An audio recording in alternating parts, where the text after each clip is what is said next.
École. Je suis capable de la tenir, là, ce serait incroyable.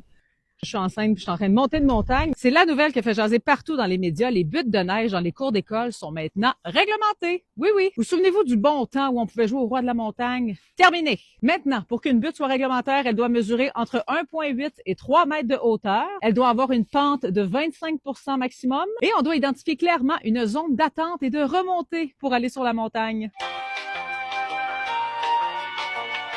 Qu'est-ce qui arrive si ces conditions-là sont pas respectées?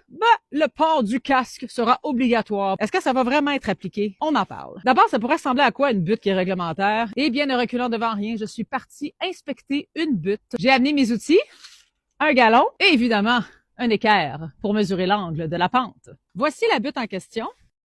Là, mon chum ne sera pas fier de moi parce que je suis enceinte et je suis en train de monter de montagne, mais je suis presque rendue au sommet. Je vous dirais que la butte, au niveau de la hauteur, elle serait correcte. Elle a moins de 3 mètres, cette butte-là. Puis s'imaginer que la fameuse zone d'attente pour glisser serait quelque part là.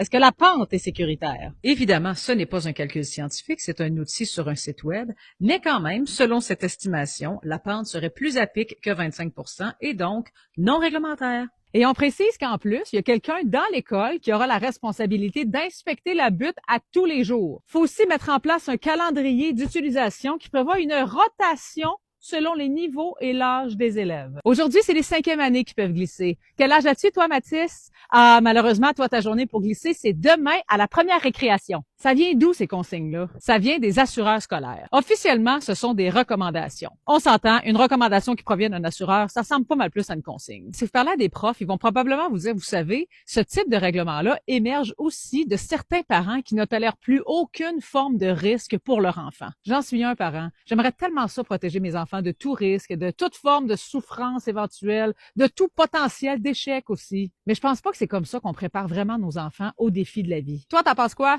Oui, au jeu risqué. Là, j'essaie de me convaincre moi-même comme mère, là. Écris-moi ce que t'en penses en commentaire. Oublie pas